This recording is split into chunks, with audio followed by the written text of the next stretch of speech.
en ese momento, lo que corresponde a la sesión número 6. En esta ocasión vamos a trabajar sobre los descubrimientos geográficos en los siglos XV y XVI, ¿no? Eh, a ver, antes en este caso del descubrimiento de América, ¿no? Hemos visto que hubo una serie de inventos que de alguna manera propiciaron, en este caso, la navegación y posiblemente, en este caso, llegada a otros continentes, ¿no? De Europa. Ahora, dentro de este rubro, en este caso también, al utilizar estos instrumentos, ya han posibilitado en este caso justamente la navegación y en este caso la llegada a otros lugares. Estos son los llamados descubrimientos geográficos, ¿ok? Quienes empezaron de una manera con el arte y la navegación han sido los portugueses, considerados magníficos navegantes ubicados en un extenso litoral sobre el Atlántico. Como decía, en su momento llegaron a ser los mejores pilotos en la era de los grandes descubrimientos. Es toda la formación que recibieron de la Escuela de Sagres, fundada y dirigida por, en este caso, el príncipe Don Enrique el Navegante. Eh, en su momento se erigió como la primera escuela de navegación de su género en Europa. Fueron los portugueses quienes iniciaron esa nueva ruta marítima para arribar hacia las Indias por el oeste. Enrumaron sus naves por el oeste-sur, es decir, bordeando las costas del África Occidental, eh, circunstancia en que pudieron descubrir Cabo Bojador en 1434, Cabo Blanco en el 41, Cabo Verde 5 años después, en el 46, la desembocadura del río Congo en el año 1483, y los efectuados por los famosos marinos Bartolomé Díaz, Vasco da Gama y Álvarez Cabral, en orden cronológico. Enumeramos, en este caso, estos descubrimientos, ¿no? Al tenerse la certeza de que las tierras a las que había llegado Colón constituían un continente distinto al Asia y que no formaban parte de la India, los navegantes comenzaron a buscar nuevas tierras que produjese al mar u océano que los comunicase, en este caso, con la India. O sea, en este caso, cuando ya es conocido Colón por llegada a otro continente, ¿no? Los portugueses tenían la certeza de que esa no era la ruta ideal o en todo caso que habían pensado para, en este caso, poder llegar a la cima. Entonces, continuaron explorando esa ruta alternativa que buscaban, ¿no? Para, en este caso, llegar a la ciudad o al territorio objetivo. Por ejemplo, ¿no? Las navegaciones que se han dado en ese periodo, la de Colón, ¿no? Recordemos que Colón viajó como unas 4 veces, ¿cierto? Además de él, por ejemplo, Juan de Grijalva llegó al Golfo de México, Fernández de Córdoba llegó a la península de Yucatán, Vasco Núñez de Balboa fue el que descubrió el Mar del Sur, lo que conocemos como el Océano Pacífico, Rodrigo de Bastidas, ¿no? Llegó hasta la desembocadura del río Magdalena, en Colombia. Alonso de Ojeda descubrió la desembocadura del río Orinoco, Venezuela.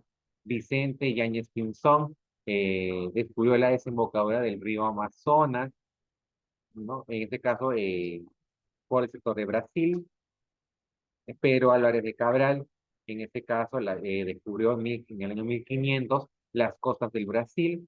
Juan Díaz de Solís, la desembocadura del Río de la Plata, y Hernando de Magallanes, en este caso, llegó a rodear, en este caso, continente sudamericano o subcontinente sudamericano en el año de 1520. ¿Cómo fue el viaje de Hernando de Magallanes? Fue un marino portugués al servicio de España. Siguió la ruta de Juan Díaz de Solís por el Río de la Plata, sí, por el área de Argentina, bordeó Brasil y Argentina, hasta que el 1 de noviembre vio coronado su esfuerzo al encontrar el tan ansiado paso que comunica al Océano Atlántico y Pacífico, que le puso como nombre de Todos los Santos. Es decir, cuando ya los portugueses van, en este caso, encontrando las costas de Brasil y en este caso la desembocadura del Río de la Plata, ok, la idea de Magallanes era, o lo que estaban pensando los navegantes en ese tiempo, ¿ya? Era que había un paso que comunicaba tanto el Océano Pacífico como el Océano Atlántico, ¿ya? Y ese paso es el que descubre Hernando de Magallanes, ¿ok? ¿No? La travesía en este caso por este estrecho fue muy penosa y difícil. Magallanes y sus acompañantes recorrieron el estrecho. En el Nuevo Mar bautizaron con el nombre de Pacífico por la tranquilidad de sus aguas. Llegó a las Islas Marianas y luego a Filipinas, donde murió a raíz de un encuentro que tuvieron con los naturales. Quedó a la expedición Sebastián Elcano, quien luego de 3 años termina de dar la vuelta al mundo. ¿Eh? O sea, en realidad, la intención de Magallanes, ¿no? En este caso, era basado en la idea de que la Tierra era redonda, que se mantenía vigente en ese momento, era justamente demostrar esa teoría. ¿Y cómo lo demuestra? Saliendo de Europa, de España, llega a Río de Janeiro, Río de la Plata, posteriormente llega al sur del subcontinente y en este caso pasa por el estrecho que comunica el Océano Pacífico con el Océano Atlántico. Es por eso que al ser él el primer navegante que lidera esta tripulación, que de alguna manera pasa del Atlántico al Pacífico, es que a este estrecho al sur de su continente se le llama el estrecho de Magallanes. Posteriormente llega a las Filipinas, él muere en Filipinas, ¿no? Y su segundo a bordo termina por, en este caso, llegar a Cabo de Buena Esperanza en África y posteriormente llega a Europa. Con este trayecto es que ellos demuestran que la Tierra justamente era redonda.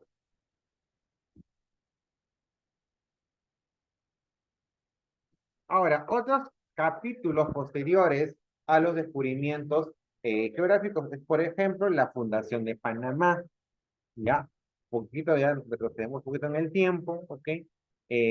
Recordemos que en el tiempo, en ese momento, el gobernador era Pedrarias, el gobernador de Panamá, ya él estaba convencido de la existencia del Tahuantinsuyo y demostrando pues un interés en Gustavo, procede en este caso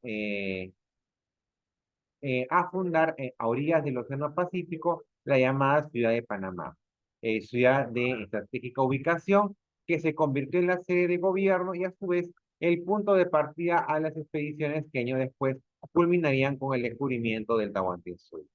La expedición de Pascual de Andagoya en 1522 partió de Panamá rumbo al sur al mando de una expedición, la misma que después de explorar el Golfo de San Miguel, logró arribar a la región del río Pirú, vocablo que se afirma se transformó en Pirú o Perú, nombre este con el que los castellanos denominaban a las tierras situadas al sureste de Panamá. Lamentablemente, Andagoya, debido a su mal estado de salud, se vio obligado a regresar a Panamá y de esta manera abandona la empresa de descubrir el Perú. Es decir, podemos decir que Pizarro no fue el primero en que intentó llegar a estas tierras. Ya Pascual de Nagoya tuvo un primer acceso, pero no lo llegó a culminar. Posiblemente Pizarro sí llegaría en este caso al sur. ¿Cómo se descubre el Mar del Sur? Durante su permanencia en Santa María la Antigua, Núñez de Balboa hizo amistad con el cacique Comagre, quien le informa que hacia el oeste existía un mar que contaba con abundante cantidad de perlas, y al sur de este mar se encontraba un imperio muy poderoso y rico en oro y plata. Núñez de Balboa armó una expedición, a pesar de la travesía, sus esfuerzos tuvieron un final feliz, ya que el 25 de septiembre de 1513 descubrió el Mar del Sur. También cerca de las costas se llegaban unas islas que contenían abundante cantidad de perlas. Las noticias que le había dado Comagre Pues efectivamente fueron, sí,